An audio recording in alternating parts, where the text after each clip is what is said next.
Nous sommes le 12 décembre. 11h04 précisément. Si mes informations sont correctes, je suis enfin au bon endroit. J'ai réfléchi toute la nuit et j'ai décidé d'entrer seule. Pas de renfort. Ma hiérarchie sera mécontente, mais le principal est ma découverte. Après près de 10 ans d'enquête, je ne laisserai personne m'arracher mon trophée.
J'en étais sûre.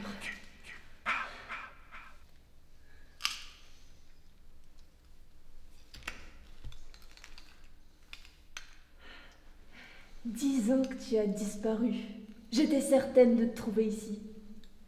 Mon beau Jason. »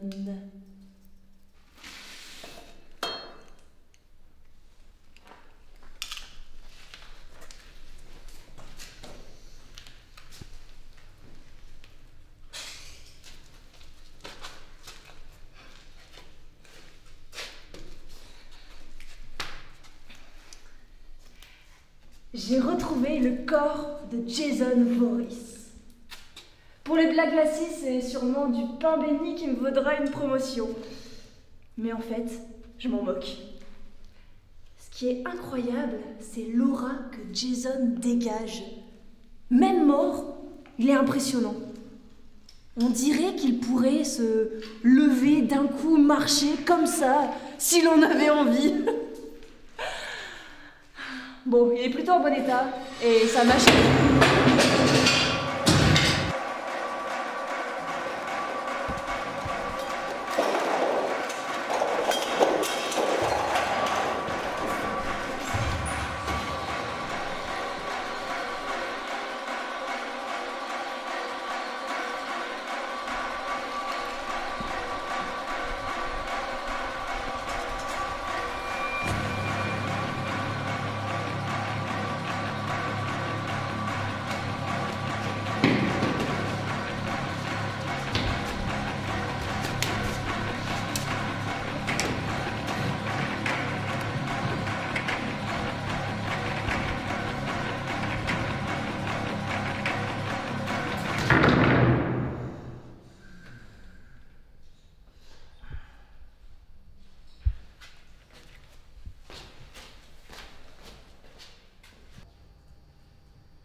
Pardon de vous avoir fait attendre, j'étais à la morgue. Donc c'est vrai? J'en ai bien peur, Alicia n'est plus de ce monde. Elle a été retrouvée morte, étranglée. C'est la police locale qui nous l'a remise. Elle a été étranglée du coup. Pourquoi la police ne s'en occupe pas?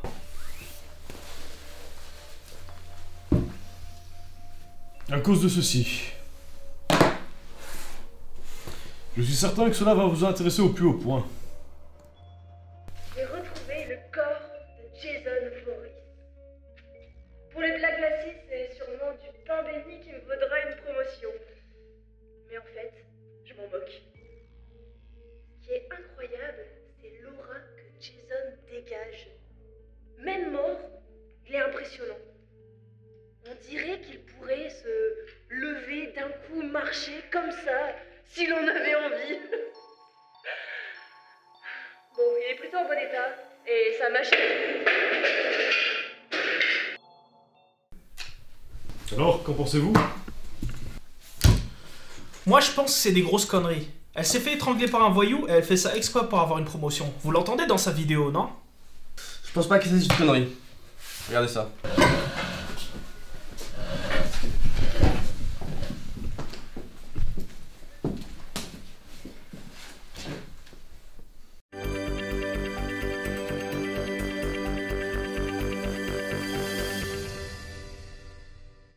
Bruxelles terrorisée. Le tueur au masque a encore frappé. 3 nouvelles victimes décapitées et démembrées, découvertes tôt ce matin. Ces premières images et vidéos du tueur à masque, qui nous viennent tout juste de l'enregistrement retrouvé ce matin, lors de la découverte de 3 corps démembrés et décapités au cœur du parc de Molenbeek.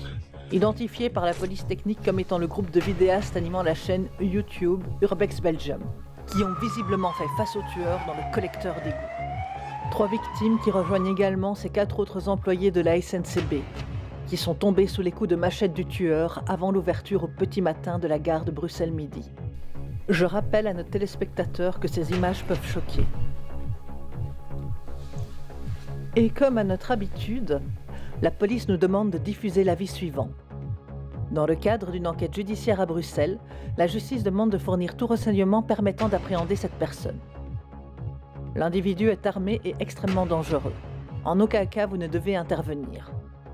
L'individu est de sexe masculin, âge indéterminé. Porte un masque de hockey, chauve avec un crâne déformé. Taille, 1m90 à 2 mètres. Corpulence fort athlétique.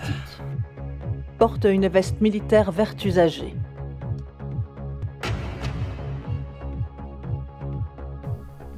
Est-ce qu'on a déjà été confronté à une menace de cette envergure? Pas dans notre bureau, mais à l'international, si. Toujours est-il que le Big Boss m'a remis des consignes très strictes sur l'agent à envoyer pour stopper ce monstre. Et c'est qui encore ce pauvre gars que vous allez envoyer en pâture?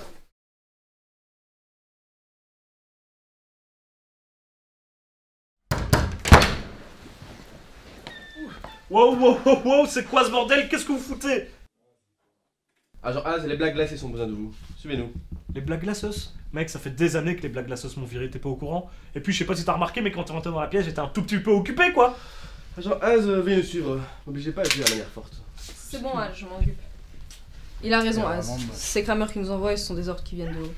Kramer qui vous envoie, des ordres qui viennent d'en haut. Ce sont des mots que j'ai déjà entendus de bien nombreuses fois, non? Je crois que t'es au courant, Olga. Écoute, laisse tomber, te fatigue pas. Pour moi, les Black Glasses, c'est du passé. Terminé. Et du coup, ça t'intéresse même pas de savoir pourquoi les grands chefs ont soudainement besoin de toi? Dis toujours? Jason Voorhees. Jason Voorhees? Jason Voorhees. Jason? Voorhees. Jason Voorhees. Bon, visiblement, il ne sait pas qui est Jason Voorhees. Moi mec, moi je sais pas qui est Jason Voorhees, moi je sais pas qui est Jason Voorhees. Tu sais combien de fois j'ai vu tous les putains de films de la saga? Et il y en a des nuls hein, des films dans la saga. Et attends, j'ai fait un putain de baissière de l'horreur sur Jason Voorhees mec. Jason Voorhees c'est... Jason Voorhees.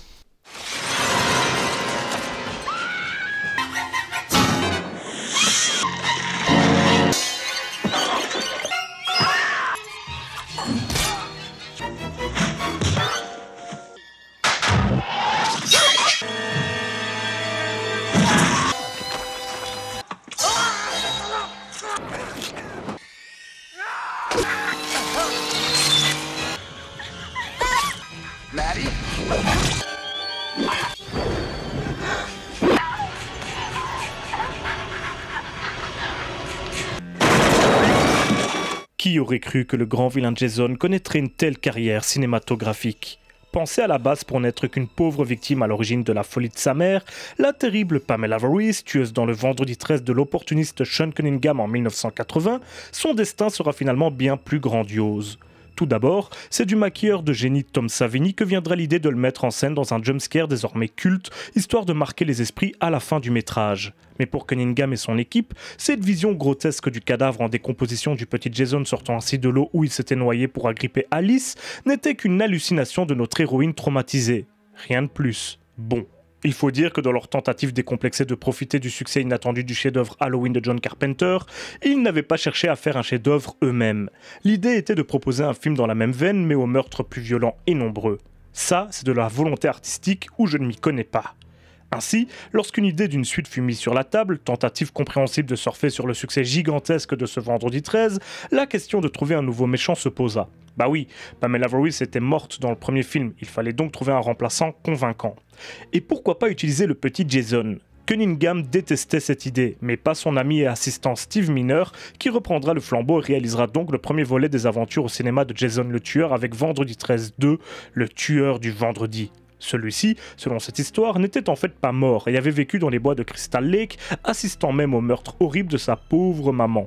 Désormais, il considère Crystal Lake comme son territoire et assassinera quiconque osera mettre les pieds sur ses terres, et en particulier si ces intrus sont des animateurs de colonies de vacances dévergondés. Mais ce n'est qu'à partir du troisième film, Vendredi 13 3, Meurtre en 3 dimensions, que Jason forgera sa légende, en mettant la main tout à fait par hasard sur un masque de hockey qui scellera définitivement le mythe du tueur. Aujourd'hui, tout le monde connaît l'existence de Jason Voorhees, le meurtrier au masque de hockey, et ce même sans avoir vu un seul de ses films. Car des films, il y en a eu toute une flopée. 12 pour être précis, dans lesquels Jason nous joue tout un tas de vilains tours. Il ressuscite plusieurs fois, réapparaissant sous la forme d'un mort-vivant décérébré, affronte une jeune fille dotée de pouvoirs télékinétiques, visitera Manhattan, sera pris pour modèle par un copycat, prendra possession de différents corps pour retrouver sa sœur, connaîtra un remake et un crossover et même voyagera dans l'espace et se transformera en véritable titan de métal, moitié zombie, moitié robot.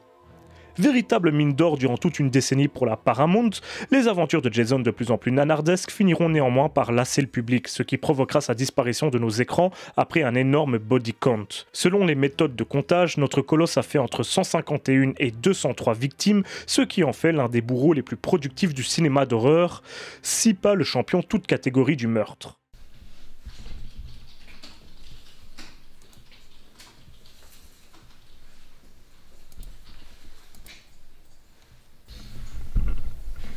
Vous êtes vraiment sûr de lui faire reprendre du service, Az ?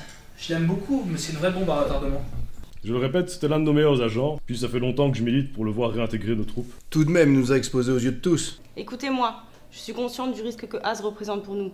C'est un électron libre et un putain de fouteur de merde. Toujours est-il que l'autre fils de pute avec son masque de hockey est un gros morceau et à moins d'envoyer toutes nos troupes, on n'en viendra pas à bout. Puis Az a une particularité qui nous sera d'autant plus utile. Vous comptez réellement utiliser cela ? Et comment ?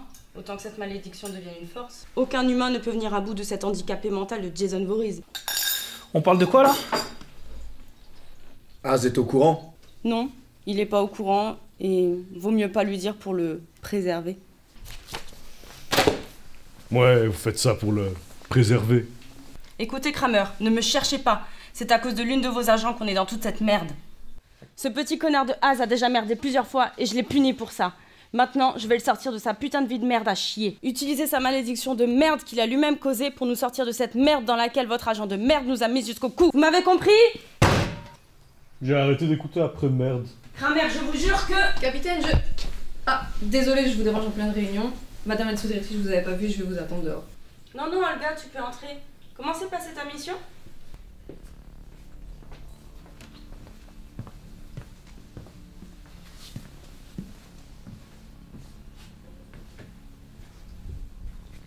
Alors, madame la directrice, on est toujours dans la... merde ? Merde, Az. Jamais été aussi contente de voir ta sale petite gueule. Alors, on m'explique ? Je profitais tranquillement de mes congés bien mérités quand vous avez envoyé vos 2 robots, là, me sortir de ma retraite. Du coup, la seule chose que j'espère, c'est que ça en valait la peine quand même. Salut frérot. C'est gentleman pour t'expliquer tout ce que tu dois savoir. J'aurais aimé ne pas faire appel à toi, mais bon, on avait besoin d'une tête brûlée pour une si grosse affaire. On est sur un merdier de type important, j'ai l'impression. L'ultime merdier, Az. Bon. Ah, et j'oubliais, Kramer, lunettes.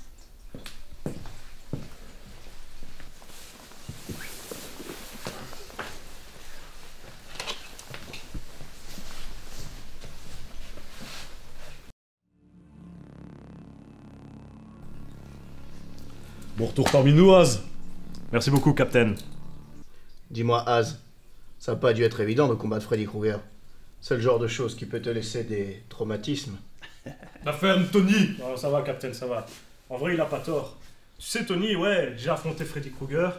Et ouais, ça m'a laissé des séquelles. Tu veux savoir quel genre de séquelles? Je dors plus la nuit. Tu sais pourquoi je dors plus la nuit? Parce que sinon, ce gros enculé de Freddy Krueger vient me voir pour prendre sa revanche. Ça t'arrive, toi? Non, je suis obligé de prendre des putains de médicaments pour ne plus avoir de rêve. Tu t'en rends compte de ça? Et tu veux savoir c'est quoi la meilleure? Bah, j'en ai plus des médicaments. Donc, je chie dans mon froc à chaque fois que je dois aller dormir. Donc, oui, ça laisse des traumatismes. Mais tu sais quoi, Tony? J'ai toujours été meilleur que toi et je sais que c'est pour ça que tu m'aimes pas. Pas vrai, Captain?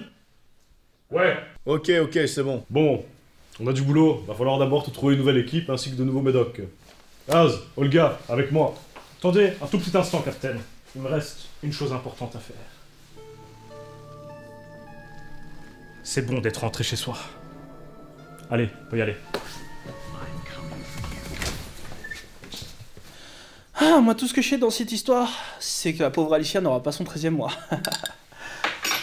Oui, merde. Oh! Voilà, mais qu'est-ce qui t'arrive? Rien, tout va bien. Tout va bien. Putain. Faut que j'arrête ce putain de café. Avant que tu partes en mission, il va falloir te préparer, bien évidemment. Tu vas aller voir Faustine à la morgue, elle va pouvoir te briefer un peu plus. Okay. Mais tout d'abord, il te faudra une nouvelle équipe, vu ce qui est arrivé aux anciens. Ouais, écoute, moi maintenant je travaille en solo, c'est fini les coéquipiers. Ah, ta gueule, hein, tu vas pas nous refaire ton numéro de mec ténébreux à la con, c'est la règle et tu sais que personne n'y échappe. Bah, tu sais quoi? Je vais choisir mes coéquipiers et mon premier ce sera JCVD. Ça va pas être possible, il est désormais chroniqueur chez TPMP. Ok, Ash Williams? Ah, ça va être compliqué après la réalisation de sa série. Ok, bah alors, j'ai Bedia Woodley? En cure de désintox. Ok, putain, Tommy Jarvis? Joueur de hockey professionnel. Un génocide? Enfermé dans un goulag en Sibérie. Drawer? Réformé parce qu'il n'avait qu'un seul testicule. Attends, quoi? Drawer n'a qu'un seul testicule?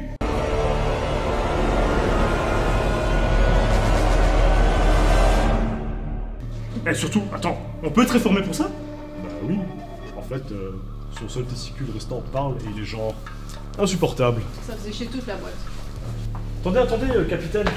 Parce que du coup, vous pensez à qui? Est-ce qu'il reste seulement un putain d'employé modèle dans cette foutue organisation? Bien sûr, t'inquiète pas. Il y a Sonia, tu as dû l'entreapercevoir tout à l'heure. Elle est notre meilleure agent de terrain. Une agent de terrain? Oui, tu sais, elle est capable d'utiliser n'importe quelle arme à feu, elle les manie à la perfection, d'autant plus qu'elle est championne de kickboxing, donc ça pourrait te servir à botter des culs, comme par exemple celui de Jason, j'avoue. Et en plus, elle est l'une des rares qui pourra supporter ton sale caractère. Ok, donc premièrement, je vous emmerde. Deuxièmement, qui d'autre? Faut qu'on soit 3, non? Ah non, moi je suis pas équipée avec toi, je tiens trop à la vie. Mais j'ai mieux que ça à te proposer. C'est quoi ça? Je te présente Cenobite 236. Je t'invite à la mettre dans ton oreille. Attends quoi? T'es en train de me dire que mon nouveau coéquipier, c'est une oreillette? C'est une blague? Attends un peu avant de te plaindre et mets-la s'il te plaît. Bonjour Az, je suis Cenobite 236. Enchanté de faire ta connaissance. Attends, mais c'est quoi ce bordel? C'est qui parle là? C'est quoi cette voix? Mais c'est moi qui te parle, Az. Je suis dans l'oreillette. Ok, et t'es quoi? T'es une IA? Un logiciel? Je n'ai pas le droit de révéler quoi que ce soit sur ma nature, Az. Je suis navré. Bah tout ce que tu dois savoir, c'est que c'est moi qui l'ai mise au point. Mon rôle est de te seconder et de te guider. Tu verras que j'ai quelques fonctions intéressantes et plus d'un tour dans mon sac. Ouais, Olga, tu sais très bien que je suis assez réfractaire à ce genre de technologie. Un jour ou l'autre, ce genre de conneries remplacera les véritables agents de terrain. Oh, tu peux me croire, il y aura qu'un seul Cenobite 236. Désormais, tu possèdes ta propre équipe, Az. Si jamais tu as besoin de main-d'œuvre, Big Crash reste toujours à ta disposition, ne l'oublie pas. Il connaît tous les gangs de la ville et on s'en sert comme cher à cadeau, hein. Tu connais. Ok. N'oublie pas, hein, va falloir rejoindre Faustine à la morgue et je t'envoie Sonia. Parfait. Et Az, c'est bon de te revoir parmi nous. Merci, capitaine. Ah oui, au fait, merci pour le cadeau, là, c'est nos buts de 136, je sais pas quoi, mais tant que j'en aurai pas besoin, je l'utiliserai pas. Écoute, tu fais comme tu veux, hein.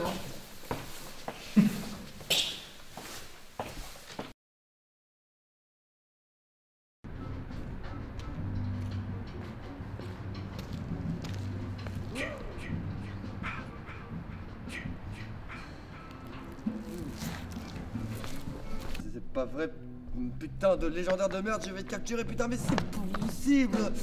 J'en ai marre, j'ai envie de les attraper, genre. T'es qui le mongol là ici, c'est pas Halloween? Ah mais je t'ai jamais vu dans le coin. Eh, par hasard, tu veux de la speed? Tu veux de la bonne? Tu veux de la drogue? Je connais Jean-Baptiste. Attends, je te parle le mongol là. Oh putain. Voilà.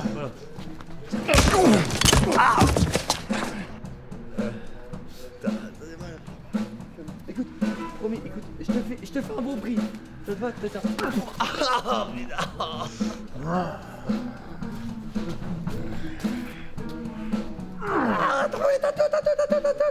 Attends, je te donne toute la drogue gratuite. Ça va, t'auras tout gratuit, promis, d'accord?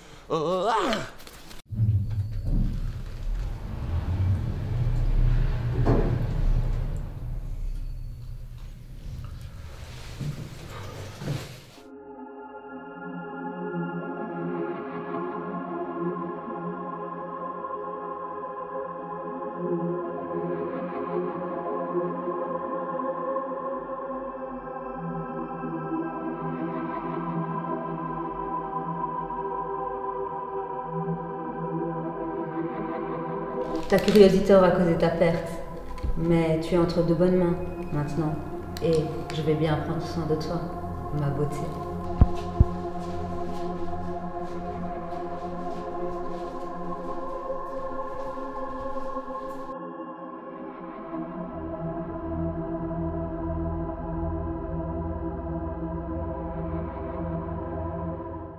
Yo Faustine, ça fait un bail.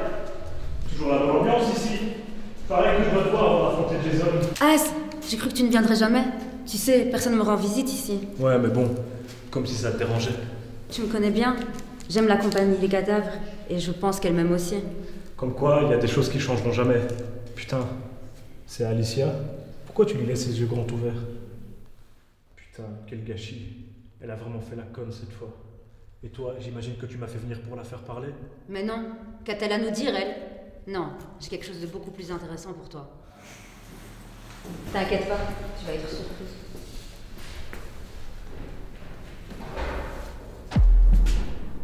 Alors, qu'est-ce que t'en penses? Putain de merde. Mais c'est qui cette horreur? Un peu de respect pour la mère de Jason, voyons. T'es sérieuse? C'est Pamela Voorhees? À ton avis? Elle a des choses intéressantes à nous dire. Allez, on y va. Donc tu vas vraiment faire parler ce vieux truc? Bah oui, qu'est-ce que tu crois? Putain, t'as des talents de ouf.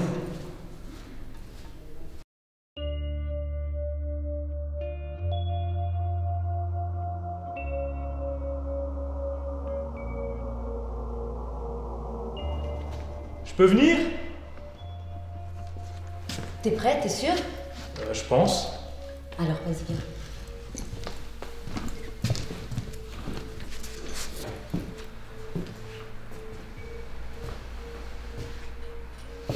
Oh putain.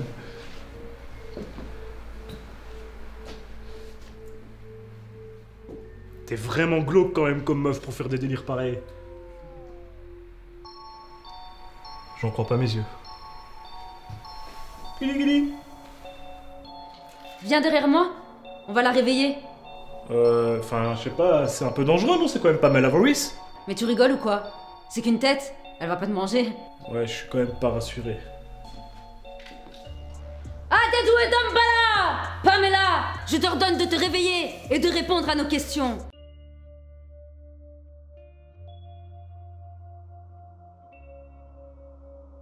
Dis, je veux pas te manquer de respect, mais j'ai l'impression que ça va pas marcher ton truc là.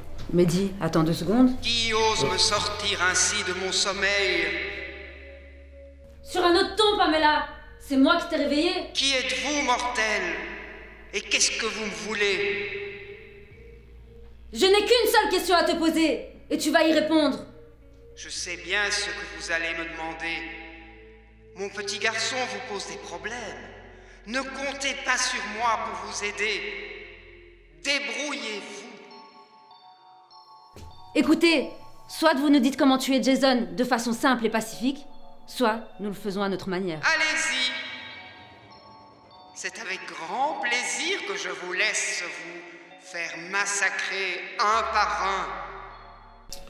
Dis, je pense qu'elle n'est pas très coopérative, on ferait mieux d'abandonner, laissons-la reposer en paix. On tirera rien d'elle. Recule, toi! Ok, bon, je te laisse. C'est bien cela. Je ne compte pas vous aider à abattre mon fils. Mais vous nous connaissez, nous, les Black Blassos. Vous savez ce qu'on est capable de lui faire à votre petit Jason? Ne vous prenez pas trop pour des durs, mes petits chéris. Bon, ok. Vous allez pas nous aider? Eh ben, je n'ai qu'un ordre à donner. Bon, la nature magique de Jason provient du livre des morts, le Necronomicon. Vous y trouverez sans doute le moyen de le neutraliser, mais je vous en prie, ne lui faites pas de mal, il a déjà trop souffert. Eh bien voilà, là vous êtes docile. Je m'en vais, mortel, mais croyez bien que je ne serai jamais loin de vous.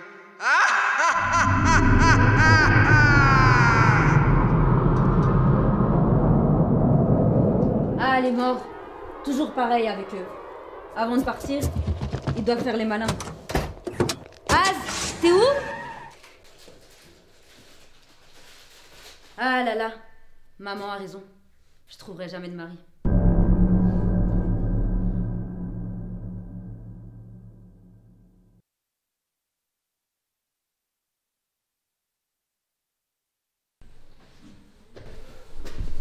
Alors, c'est maintenant que t'arrives? Je t'attends depuis un petit bout de temps, moi. Ouais, je sais, je me doute, Sonia, désolé. J'ai été retenu par Faustine et tu la connais. C'est devenu vraiment super bizarre très vite. Difficile de partir. Mais du coup, tu sais où se trouve Jason parce que tu me connais, moi je veux de l'action. Eh ben, figure-toi que ça, c'est pas une question pour moi, mais c'est une question pour Cénobite 236. T'es là, Cénobite 236? Évidemment, Az. Ok, on va tester tes talents. Tu peux nous localiser Jason, s'il te plaît? Il s'avère que je sais exactement où Jason se trouve. Et ce, Ok. à n'importe quel moment. Nous pourrons le retrouver quand tu le souhaiteras. Ok. Du coup, en Égypte, quand je te dis cours, tu cours, bordel de merde. En Égypte, la momie me mord avec ses zombies de merde. Jason repéré. J'envoie les coordonnées directement dans ton Ok, cerveau. ça fait pas trop mal, ça? Tu risques de sentir comme une légère décharge. Ok, ben vas-y, fonce. Oh, attends, c'est bizarre. Attends, c'est... Sonia, 2 secondes. 2 secondes, je suis pas... Je ressens une activité cérébrale va anormale et imprévue. Az, ça va?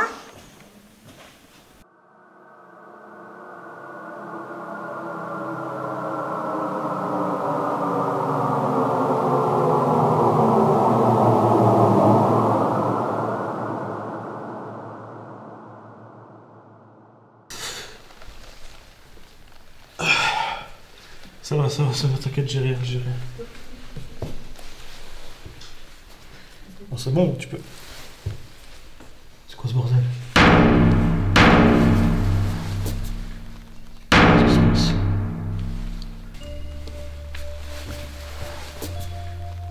Qu'est-ce qui se passe?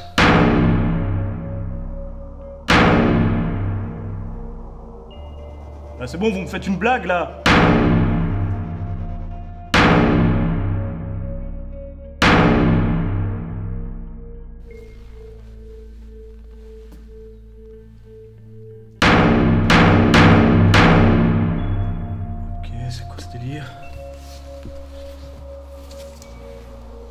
C'est au but 236, t'es là? Ok.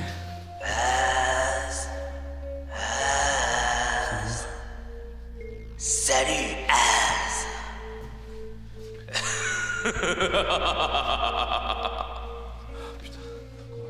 Mais je t'avais tué! Tu pensais m'avoir tué, mon pauvre. C'est juste ce qu'on t'a fait croire. Tu penses vraiment que ces lunettes te protégeront de Jason? Montre-toi que je te bute encore une fois! Ou que le jouet que tu tiens dans la main te sera utile?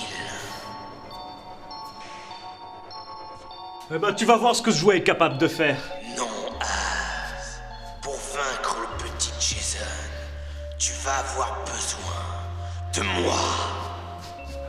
Alors ça m'étonnerait beaucoup, face de pizza. Ah bon?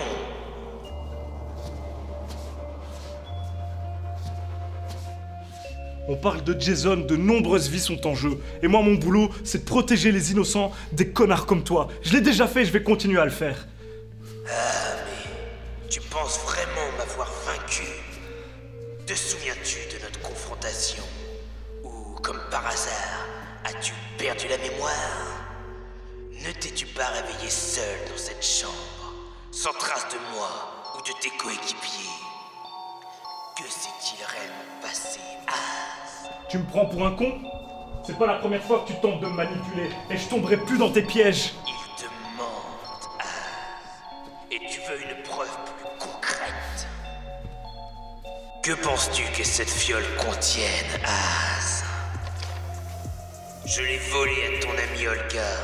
Prends-la, et quand tu seras dans la merde bien profond, avale-en le contenu jusqu'à la dernière goutte. Et tu verras, à ce moment-là, peut-être que tu te poseras enfin les bonnes questions. Oh, et sache que niveau manipulation, je suis loin d'être le meilleur. Désolé, Az, je dois partir. Mais nous nous reverrons très bientôt. Tu crois que je te laisserai partir? Viens, je vais te ramener dans notre réalité. Montre-toi! Trop tard, connard!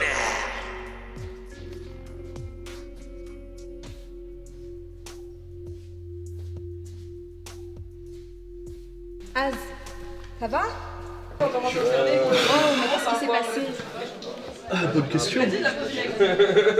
C'est nos but 236, t'as une idée? J'ai ressenti une puissante présence surnaturelle. Putain, Sonia, c'était Freddy. Freddy? Tu l'avais pas tué? Ah, mais ça, c'est la version officielle. La version officielle, c'est la Ouais, il y a une autre version. C'est laquelle?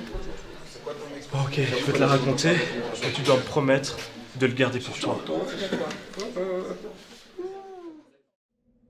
Avec mes deux coéquipiers de l'époque, nous avions loué une chambre d'un motel miteux.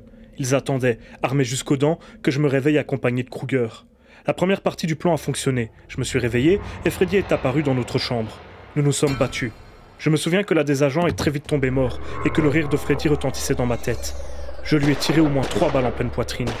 Mais à un moment, il m'a blessé. Et je suis tombé.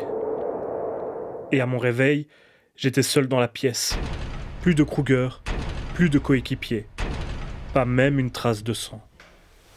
C'est effectivement une longue histoire, mais j'ai retenu 2 choses importantes. C'est que Freddy est très dangereux, et toi, t'es un imposteur. Non mais attends, Freddy c'est pas mon seul fait d'armes, hein. De toute façon, moi j'aurais pu te parler des Critters, de Pumpkinhead, de... Attends, il y a mon téléphone qui... Juste une seconde, hein, désolé. Allô? Big Rush? Salut Az, tu peux pas bouger ton cul un peu là? Ouais, qu'est-ce qui se passe? On a trouvé Jason et on l'a isolé dans un entrepôt. Mais il est en train de massacrer tous mes gars, alors bouge ton cul et ramène-toi. Ok. Attends, c'est qui? J'ai appelé des potes de Molem, mais là ils sont en train de perdre leurs couilles. On va les retenir un maximum, mais là Az, c'est à toi de jouer. Ok. Non, j'en ai pas besoin, merci beaucoup. Par contre, toi, retiens-le le plus longtemps possible, s'il te plaît. Nous, on arrive. Surtout, tiens bon. Bon, Sonia, j'espère que t'es prête, parce que c'est maintenant que commence la véritable action. On y va. Tu me connais, Al, je suis toujours prête à passer à l'action. It's a boy!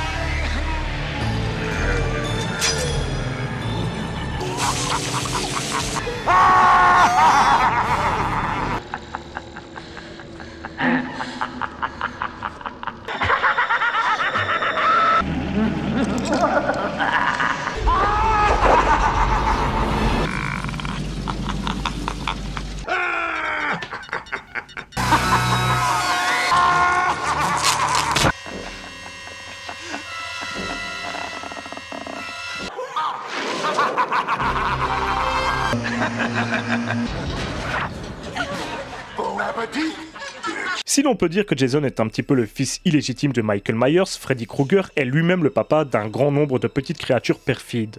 Chucky, le Wishmaster, Pumpkinhead, le Leprechaun et la plupart des antagonistes des slashers surnaturels marchent sur les traces du maître des cauchemars. Il apparaît pour la toute première fois au cinéma en 1984 dans A Nightmare on Elm Street de Wes Craven, un nom qui ne vous est sans doute pas étranger. Outre le fait que ce film est la toute première apparition notable au cinéma de Johnny Depp, cette histoire de tueur au visage brûlé et à la main gantée doté de lames de rasoir qui tue ses jeunes victimes dans leurs rêves marquera définitivement le cinéma d'horreur de son empreinte. Et ça, c'est le cas de le dire. Sa personnalité, son humour noir, ses punchlines et même son apparence avec ce vieux pull à rayures rouges et vertes feront de lui un personnage unique, reconnaissable entre mille. Aujourd'hui, ce personnage a une carrière forte de 9 films qui ont, comme pour les Vendredi 13, connu de nombreux réalisateurs et scénaristes différents. De métrage en métrage, Freddy est devenu plus cartoonesque, que ce soit dans sa façon de tuer ses victimes ou son humour, alors que pour beaucoup, sa première apparition reste encore aujourd'hui un véritable choc, un traumatisme, surtout pour ceux qui l'ont connu enfant. Incarné pendant 9 films par le charismatique Robert Englund, Freddy Krueger est une véritable icône du cinéma d'horreur et est l'un des premiers gros succès de la New Line Cinema qui produira plus tard des classiques comme la trilogie du Seigneur des Anneaux, Twin Peaks, Le Masque ou encore American History X.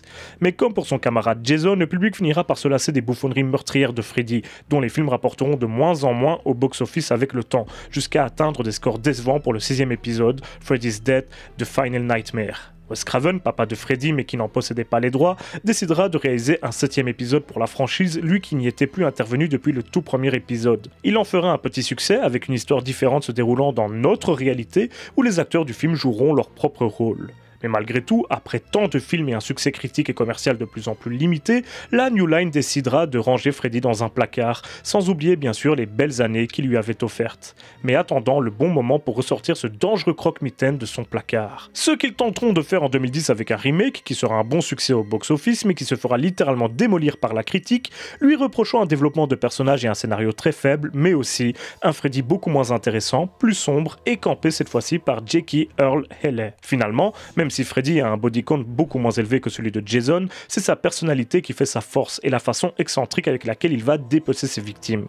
Véritable démon des rêves, il peut absolument tout faire dans le cauchemar de ses proies et les scénaristes autant que les responsables des effets spéciaux s'en donneront donc à cœur joie. Sans doute parfois trop, au point que les spectateurs finiront par abandonner notre grand brûlé préféré. Mais si j'ai parlé de sa carrière et de celle de Jason en détail sur ma chaîne, à travers des critiques des différents films de leurs franchises respectives et avec mes bestiaires de l'horreur, il reste un épisode dont je n'ai toujours pas parlé. Un épisode maudit, légendaire, mythique, mais également, sur certains points, honteux. Mais chaque chose en son temps. You shouldn't have buried me. I'm not dead.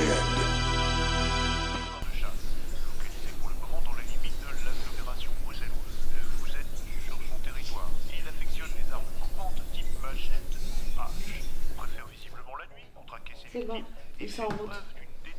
Vous êtes vraiment sûr que c'est une bonne idée? Je veux dire, on sait toutes les deux qu'il existe un autre moyen d'arrêter Jason, beaucoup moins risqué, et ça permettrait d'épargner les vies de Az et de Sonia. En plus, depuis que j'ai perdu le sérum, je trouve que l'expérience n'a plus beaucoup de sens. Tu sais quel est le but caché? Ça m'étonne que tu aies des doutes par rapport à ça, venant d'une scientifique comme toi. Je pense que le sérum est bien placé et avec ça on va gagner 10 ans. Et puis tu sais, on risque d'avoir une promotion que tu n'imagineras jamais.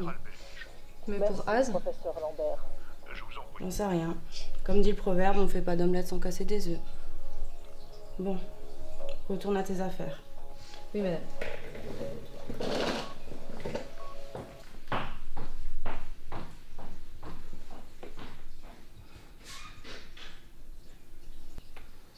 Freddy, Jason, vos pouvoirs seront nôtres.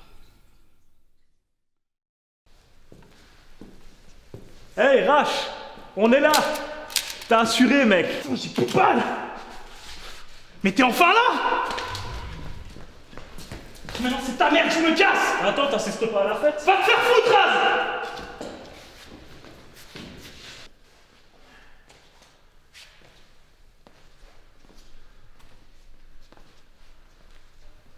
Bon Sonia, tu peux l'occuper quelques minutes, le temps que je trouve la formule pour qu'on se débarrasse de lui. C'est tout? Vous m'avez venu juste pour ça? Eh bah, désolé de te décevoir, hein. On verra bien si ce cher Jason me décevra lui. Hé, Trouduc! Viens te mesurer à quelqu'un de ta taille.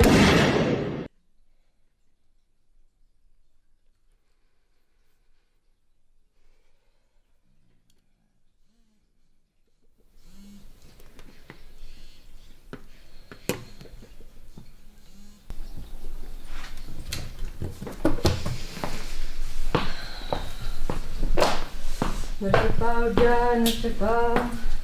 Ça ruinerait ta carrière. T'as tout fait pour elle en plus. T'as tué, t'as arnaqué, t'as volé. T'as fait des pactes avec des démons, t'as fait des copies de VHS maudites. T'as même vendu des mogwai à des adolescents, quoi. Au final, pourquoi je pourrais pas le faire? Si seulement ça pouvait être avec quelqu'un d'autre que Hooper, cette vieille mégère n'hésitera pas à me doubler dès qu'elle en aura l'occasion. Avec toutes ces manigances pour faire venir Jason jusqu'ici, tout le mal qu'elle s'est donné pour se procurer cette horrible tête là-bas, et en plus elle a éliminé les agents qui en étaient responsables. Elle n'hésiterait pas à me faire la même chose en plus, j'en suis sûre.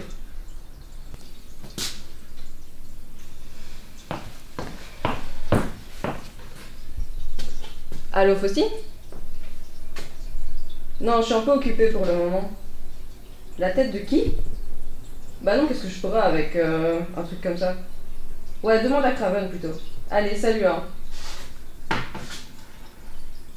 Oh, puis merde.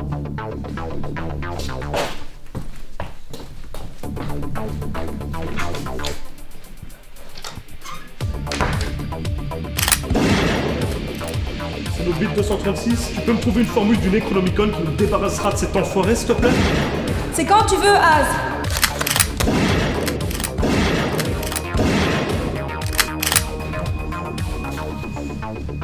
Bon, Az, je crois qu'on a plus besoin de toi ici. Parle pas trop vite, poupée. Ah ouais, t'es un vrai dur, toi. Hey baby, say hello to my little friends.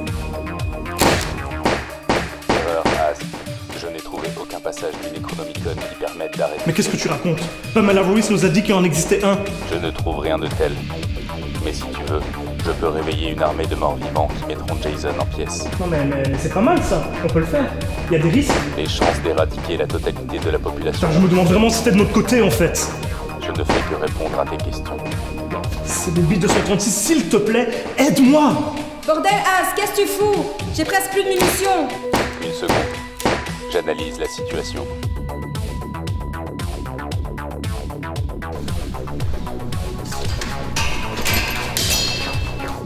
Putain, Az, qu'est-ce que tu fous? J'ai plus de balles. Il faut que Freddy affronte Jason. Freddy, mais qu'est-ce que tu racontes? Tu t'es un fou? Écoute, ils l'ont déjà fait en 2013. En 2013? Mais il s'est passé quoi en 2013? Okay, je vais t'expliquer, ça va? Tu vas comprendre.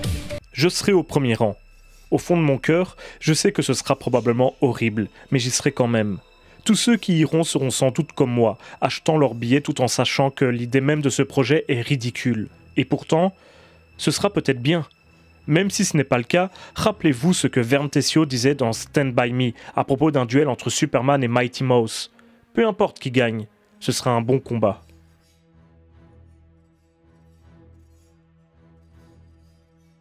Freddy versus Jason.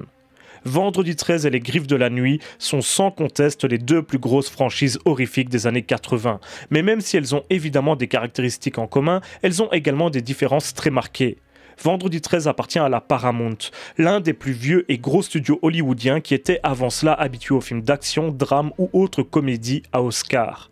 Et pourtant, à partir des années 80, elle a produit 8 films Vendredi 13 en seulement 10 ans, faisant donc de Jason le tueur le plus occupé de la décennie. 4 ans après Vendredi 13 sort Les Griffes de la Nuit, produit par la New Line Cinema, ancien distributeur de films d'auteurs étrangers, récemment tourné vers la production. Pour cette boîte, le succès surprenant des Griffes de la Nuit sera en fait une aubaine, à tel point que la New Line sera surnommée en cachette « The House That Freddy Built ». Contrairement à Vendredi 13, la New Line a complètement été bâtie par Freddy Krueger, qui connaîtra 5 films avant la fin de la décennie. Et du coup, il est compliqué de dire qui a pensé avoir s'affronter ces deux titans en premier, car tout le monde semblait y penser. Les enfants, dans les cours de récréation, y pensaient. Les fans de cinéma d'horreur y pensaient. Et surtout, les studios de cinéma y pensaient.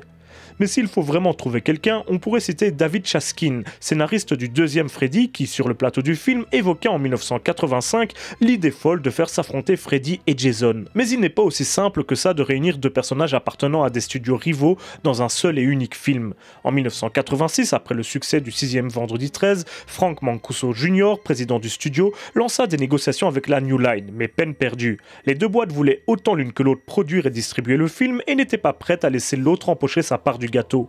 Ainsi, pour compenser, dans Vendredi 13 chapitre 7, un nouveau défi, Jason affronte Tina, une adolescente au pouvoir surnaturel censée remplacer Freddy. Mais à partir des années 90, la donne change avec la diminution de l'intérêt du public à l'égard des deux franchises.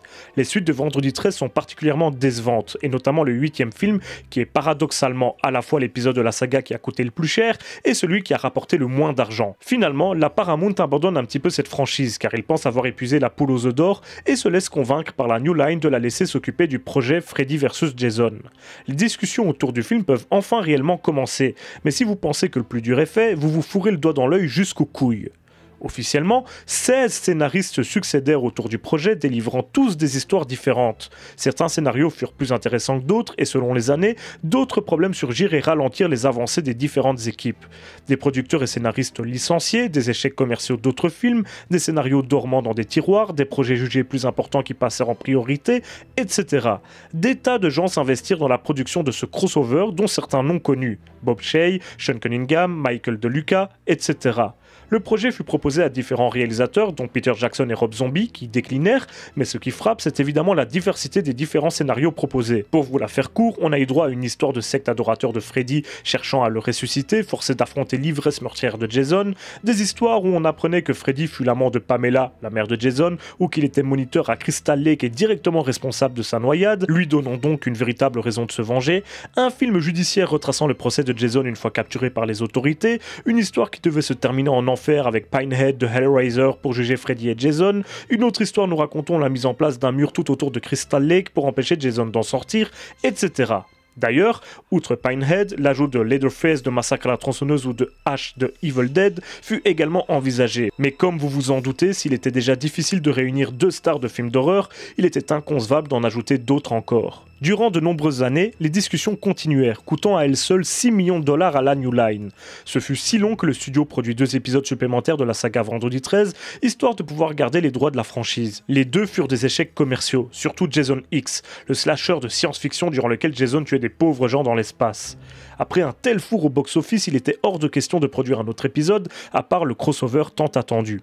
Et c'est alors qu'enfin un scénario fut retenu, celui de Mark Swift et de Damian Shannon, qui établirent 8 règles autour desquelles bâtir leur script. La nouvelle histoire devait absolument se situer dans les univers fictifs de Vendredi 13 et des Griffes de la Nuit. L'histoire devait prolonger les mythologies déjà connues des 2 franchises, sans contredire des éléments déjà établis pour justifier cette confrontation. Exemple, Jason n'a jamais vécu à la rue Elm et Freddy n'a pas été moniteur à Crystal Lake. La nouvelle histoire devait être effrayante et fun, et pas kitsch et absurde. La continuité des épisodes précédents devait être respectée, et ça tombait bien, car dans Vendredi 13 9 et Les Griffes de la Nuit 6, Freddy et Jason mourraient tous les 2. Tous les personnages non-slashers devaient être inventés pour l'occasion, soit dans la tradition des Freddy forts et indépendants, soit dans celle des Vendredi 13, jeunes, bêtes et fun. L'histoire devait être centrée autour des 2 tueurs et non pas être le rêve d'un des protagonistes humains. Les meurtres de chaque tueur devaient porter la marque de leur propriétaire, brutaux et choquants pour Jason, inventifs et angoissants pour Freddy. Enfin, la nouvelle histoire devait mélanger le ton des 2 franchises et comporter autant de séquences dans le monde réel que dans le monde des rêves. Vous pouvez vérifier, le script finalement choisi par le film respecte chacune de ces cases normalement. Et finalement, ce fut Ronnie Yu, réalisateur hongkongais qui avait notamment signé La fiancée de Chucky en 1998, qui fut choisi pour réaliser ce film. Pour le casting, de nombreux noms connus du cinéma d'horreur furent retenus. Outre l'indétrônable Robert Englund pour le rôle de Freddy, on regrettera l'absence de Ken Hodder dans celui de Jason. Celui que les fans voulaient voir reprendre le masque de hockey fut remplacé à la dernière minute par Ken Kirzinger, un cascadeur qui avait justement fait la doublure de Hodder dans le volet précédent. La raison invoquée par Yu était qu'il désirait un Jason beaucoup plus grand que Robert Englund pour donner un air David contre Goliath à la bagarre entre Freddy et Jason, et il voulait que son tueur soit plus lent, trouvant que Ken Hodder faisait un Jason beaucoup trop agressif. Pour les rôles secondaires, on retrouvait Katharine Isabelle de la saga Ginger Snaps, Brent Chapman et Caleb Bean de Halloween Resurrection, le célèbre catcheur Rey Mysterio en doublure de Freddy Krueger ou encore Kaylee Rowland des Destiny Childs. Nous retrouvions donc la formule dépassée de mélange entre figures de cinéma d'horreur parfois un petit peu cheapos et acteurs de séries télé populaires chez les jeunes de l'époque. Le projet coûtera finalement $25 millions sans compter l'argent dépensé avant même sa mise en chantier, ce qui en faisait le métrage le plus cher des 2 franchises combinées. Et après tant de péripéties, car croyez-moi je vous ai fait la version courte, le fait que ce film finisse par voir le jour était déjà un petit miracle en soi. Un miracle attendu par des milliers de fans qui espéraient que ce crossover rendrait leur lettre de noblesse à 2 tueurs désormais usés par les studios. Fût-ce le cas ? Peut-être, peut-être pas. Alors, qu'est-ce que t'en dis? Mais j'ai rien compris, Az. À quoi ça va nous servir? T'es devenu complètement con, quoi. Si je dois mourir aujourd'hui, ça sera pas sans m'être battu.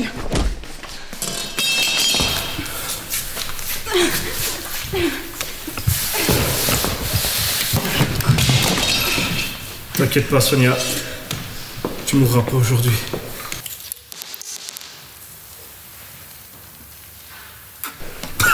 Bien joué, Mocheté.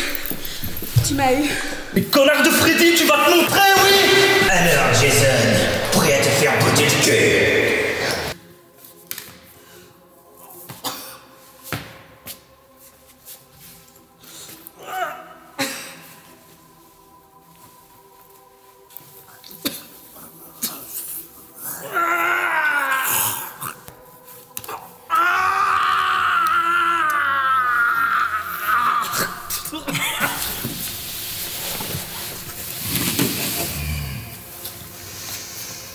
Hello les crétins, prêts à faire la fête?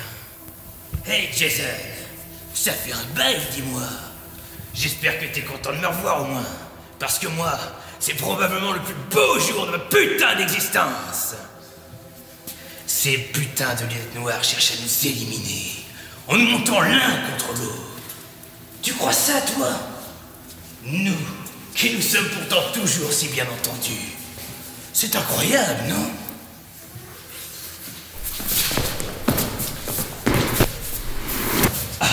Jason! Jason! Est-ce une manière de saluer ainsi un vieil ami? Ce comportement est incroyable. T'es toujours aussi con que dans mes souvenirs, ma parole. Que dirait ta pauvre mère si elle voyait son fils aussi mal éduqué? La pauvre. Mais qu'est-ce que t'es venu foutre ici, toi? C'est ton ami Az qui m'a appelé. Tu ne l'as pas vu. J'ai pourtant soigné mon entrée. J'espère pour toi que tu lui as pas fait de mal. Sinon... Sinon quoi, connasse? Tu ferais mieux de la boucler et de laisser papa et maman discuter ensemble. Oh, Jason, tu es la maman. Attends, mon gars. On peut s'entendre, toi et moi. J'ai un marché à te proposer. Toi et moi, on peut s'entraider. Vois-tu, Jason, tu es immortel. Et super balèze, c'est vrai. Mais qu'est-ce que t'es con, par contre. C'est super dur de parler avec toi. Déjà, tu causes pas beaucoup. Au moins autant que Pierre Tombal. Et en plus, tu piges rien. Mais bon, on est assez complémentaires.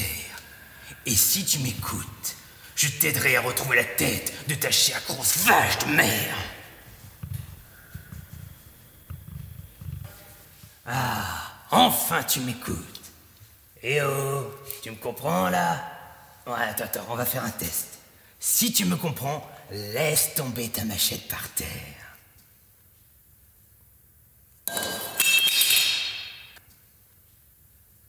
Oh, j'ai réussi à me faire comprendre par cet imbécile écervelé. Bon sang, quelle chance, mais où est mon prix Nobel? Oh, Jason. Mon Jason. T'es vraiment stupide. Même Jason n'est pas assez bête pour te suivre, pauvre type. Ah bon? Jason, assomme cette connasse. Je sais où se trouve la tête de ta chère petite maman.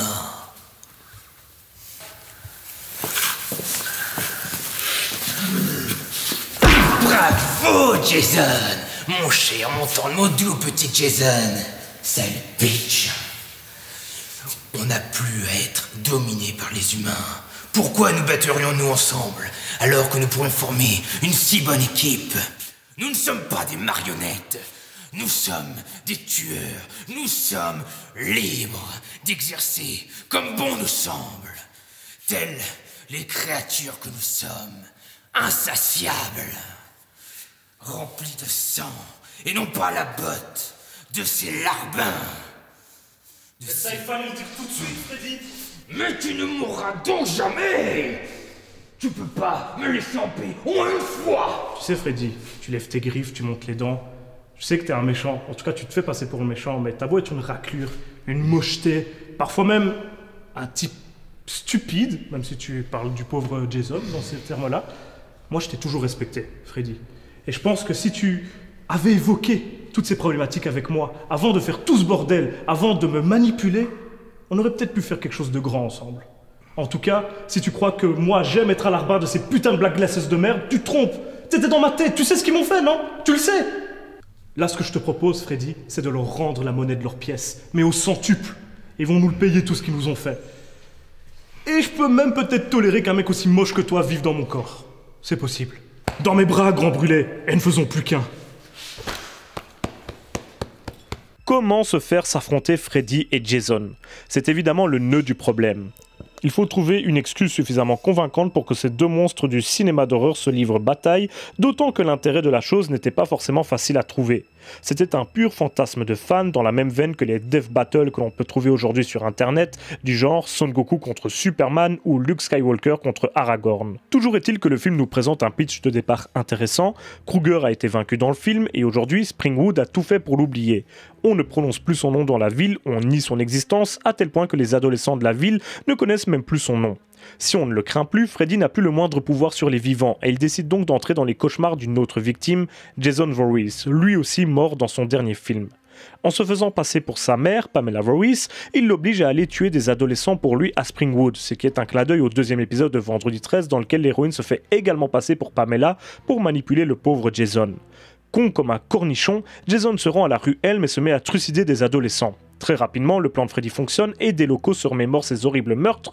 Il regagne donc de la force. Seulement voilà, Jason, impossible à arrêter, continue d'assassiner tous ceux qu'il croise sur son chemin, à savoir toutes les victimes potentielles de Kruger, qui est donc furieux et cherchera à l'arrêter. L'un des points qui saute tout de suite aux yeux avec ce film, c'est le placement du spectateur et des scénaristes du côté de Jason. Freddy est définitivement le vrai méchant du métrage, il est celui qui complote dans l'ombre, manipule Jason et souhaite uniquement retrouver son pouvoir pour se remettre à tuer. Jason, incapable de la moindre réflexion, n'est qu'un outil pour lui, un outil dont il perdra le contrôle et qu'il cherchera donc à arrêter. Mais même les héros humains du film se serviront de Jason, conscients qu'il est leur seule chance d'échapper au terrible Freddy et faisant tout pour les obliger à se battre jusqu'à la mort. C'est un point de départ intéressant, mais qui fausse un tout petit peu les enjeux, malheureusement. Bah oui, si on prend dès le départ le parti d'un des deux tueurs, alors que ce sont tous les deux d'horribles meurtriers, c'est un petit peu étrange. Dois-je rappeler combien de meurtres ce satané Jason a-t-il commis dans les Vendredi 13 ? On est loin d'avoir un héros ou même un anti-héros devant nous. Et petite fun fact, un grand nombre de scénarios proposés pour le film prenaient ce parti pris de montrer Jason en pseudo-héros face à un Freddy toujours plus cruel et méchant. Les différents épisodes des deux franchises avaient en commun la difficulté de proposer des personnages secondaires intéressants, mettant plus d'efforts dans l'élaboration de leurs tueurs qui prenaient trop de place. Alors imaginez un instant un film qui met en scène deux de ces monstres sacrés. Vous l'aurez deviné, les différents personnages humains du film sont parmi les plus inintéressants des deux sagas, et ne sont là que pour servir de prétexte à voir les deux titans s'affronter. Malheureusement, cela porte une conséquence assez dramatique pour le film. On n'en a rien à foutre de ce que deviennent ces gens. Quand ils meurent, on se sent au mieux pas concerné, au pire soulagé, tant certains de ces protagonistes sont antipathiques. Ainsi, je pense que nous nous trouvons en face d'un véritable ovni cinématographique. L'objectif n'est pas réellement de suivre une histoire linéaire, ici beaucoup trop pauvre pour avoir un réel intérêt. Non, c'est encore une fois juste un fantasme de fanboy qui prend vie, avec des dizaines de clins d'œil aux deux franchises qui raviront les fans de films d'horreur attentifs. Par exemple, différentes punchlines de Freddy en version originale renvoient à des volets précédents. Mais pour le profane, le cinéphile aguerri ou tout simplement le spectateur lambda, c'est un bien étrange spectacle qui se joue devant leurs yeux. Freddy et Jason n'existent normalement pas dans la même réalité et il est incongru de les voir se rencontrer. Dans le monde des rêves, Jason ne peut aucunement atteindre le croque-mitaine au visage brûlé, tandis que celui-ci se retrouve inoffensif face au colosse dans le monde réel. On tente de nous présenter le duel comme un truc genre la force face à l'intelligence, mais ça ne prend jamais vraiment.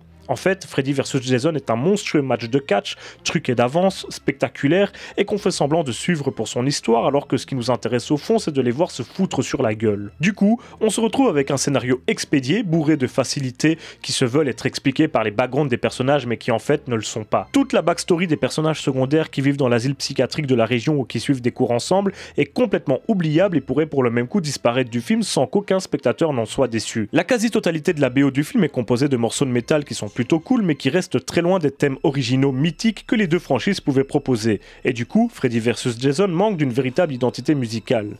Et même visuellement, c'est un petit peu compliqué. Nous sommes en 2003 et pas mal d'effets spéciaux numériques ont terriblement mal vieilli, à commencer par ce titre en introduction qui aujourd'hui me fait pour ainsi dire saigner de la rétine. Et ça fait très mal. Et puis ce jeu d'acteur. Je bénis 1000 fois Robert Englund de sauver ce film du naufrage tant les comédiens sont mauvais. D'ailleurs, beaucoup d'entre eux ne feront plus grand chose après Freddy vs Jason, ou du moins ne connaîtront plus de rôle dans des productions de cet acabit. Pensée spéciale à la réplique considérée comme homophobe improvisée de Kelly Rowland à l'encontre de Freddy qui choqua soi-disant une grande partie du casting. Bizarre du coup que la réplique ne fut pas coupée au montage. La photographie et l'étalonnage sont assez laids et la mise en scène de Hugh, bien que fun, manque d'imagination. Beaucoup de plans sont totalement anodins et on ne retrouve ici que trop peu des symboliques présentes au sein des deux franchises, réduites au mieux à l'état de simples clins d'œil. Enfin bon, de toute façon, tout dans ce film pue le bon gros prétexte à un spectacle aussi gratuit que dispensable et pas sûr d'ailleurs que les fans aient de quoi se repaître. Freddy ne fait qu'une seule victime dans tout le métrage contre une vingtaine pour Jason.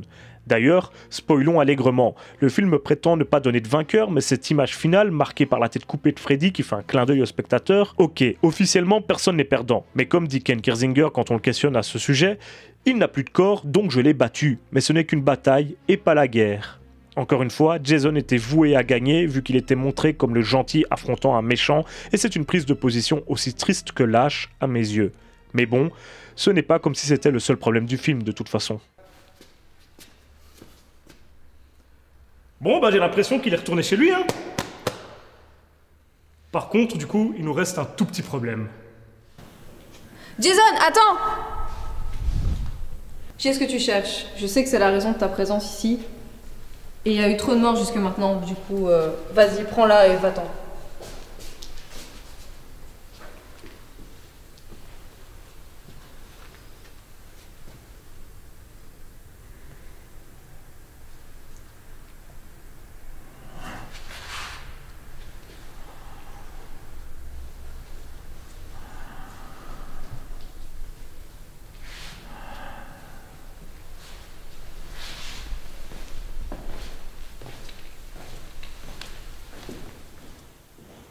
Bon retour à Crystal Lake!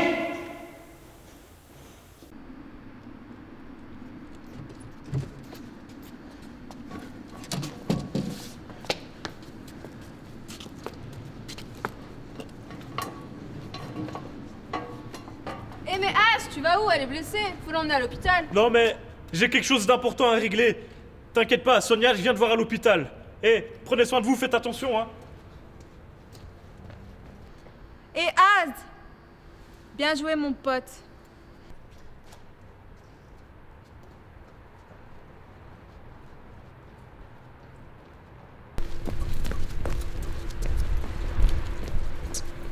Tu devrais peut-être réfléchir avant de faire une erreur. Écoute, c'est nos billes 236, tu m'aurais pas été d'une grande aide aujourd'hui. Et pour ce que je fais Prenons un instant pour en parler. J'ai plus besoin de toi. À bientôt.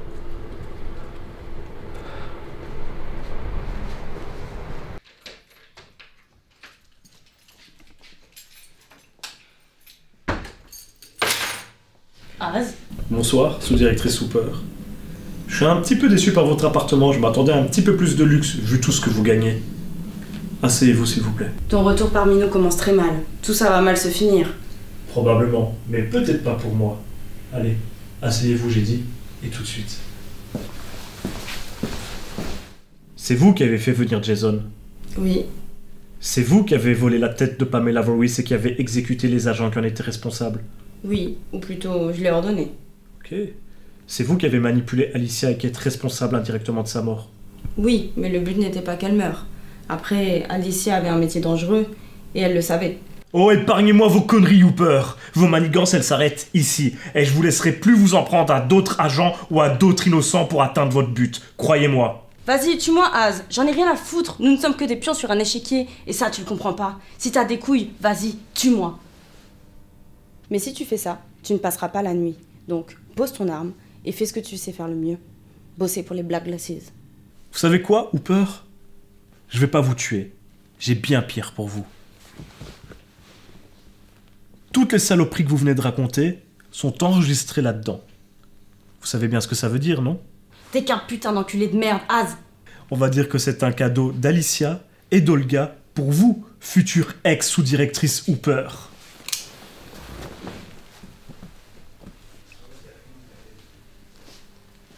Avec tous mes compliments. Un petit instant, Az. Comment ça se fait que Jason ne t'ait pas tué? Il a bien failli, mais tu remercieras ta petite copine Olga, elle nous a bien aidés. Quelle garce! Au fait, petit geek de merde, une dernière question. Freddy contre Jason, ça vaut quoi? Allez vous faire foutre, Hooper. Finalement, c'est plutôt une bonne question. Ça vaut quoi, Freddy versus Jason? Je l'ai dit plus tôt, le nombre de défauts de l'œuvre est assez impressionnant. Malgré tout, je dois avouer que j'aime assez le film. Et non, je ne le considère même pas comme un plaisir coupable. J'avoue que quand j'imagine ce que ce crossover aurait pu donner, ma déception ne fait qu'augmenter. Mais dans les faits, j'ai eu ce que j'étais venu chercher. Revoir Freddy et Jason à l'époque où les slashers post-Scream avaient totalement éclipsé ou presque nos tueurs dégueulasses des années 80, mal servi par le scénario certes, mais tellement fun. Freddy n'est plus le bouffon insupportable qu'il était devenu lors de ses dernières apparitions, et Jason ne possède pas les corps de ses ennemis, ne voyage pas à bord d'un bateau jusque Manhattan. Non, je le répète, je vois ce film comme un gigantesque match de catch. C'est mon fantasme de fan qui a pris vie, et même l'issue du combat m'importe peu. Ces deux géants ont bercé mon adolescence et continuent de me faire rêver, alors que leur objectif premier était de me faire cauchemarder. Puis je trouve toujours ça fou que ces deux franchises soient liées par leurs créateurs. Wes Craven et Sean Cunningham étaient associés depuis les années 70, et La Dernière Maison sur la Gauche ainsi que La Colline à des yeux de Wes Craven. Incroyable de se dire qu'ils seront à l'origine des deux franchises horrifiques les plus prolifiques qui donneront naissance à ce crossover complètement fou bien des années plus tard. Et enfin, ce Freddy vs Jason a ouvert une porte dans ma tête. Que se serait-il passé si Ash avait rejoint ses titans, comme dans les comics qui sortiront un petit peu plus tard, si Pinehead les avait vraiment jugés à la fin du film, ou surtout si Freddy et Jason avaient fait équipe au lieu de s'affronter. Leur pire ennemi ne serait-il pas en réalité tous ces producteurs avides de pognon, exploitant ces franchises jusqu'à l'os, jusqu'à leur dernier souffle, extirpant jusqu'au moindre euro que ces personnages étaient capables de cracher jusqu'à l'agonie? Oui, très clairement. Donc ce film a le don de me rendre à la fois triste et heureux. Mes envies de fan me poussent à en vouloir d'autres, à espérer une suite. Mais finalement, je préfère peut-être voir les meilleurs films des deux franchises, et même, en fait, à les faire découvrir à de nouvelles générations, à travers cette chaîne YouTube. Et si j'y suis parvenu, si un seul adolescent est aujourd'hui fan de Freddy ou de Jason à cause d'une de mes vidéos, alors je suis un homme comblé. Freddy vs Jason est terriblement décevant, mais je l'aime énormément tout de même, parce que j'adore et j'adorerai toujours Freddy et Jason, et que ce projet a été tellement monstrueux, a été tellement difficile à monter. Mais bon, on sait tous que malgré tout ça, il aurait été nettement meilleur si Freddy gagnait à la fin. Clin d'œil.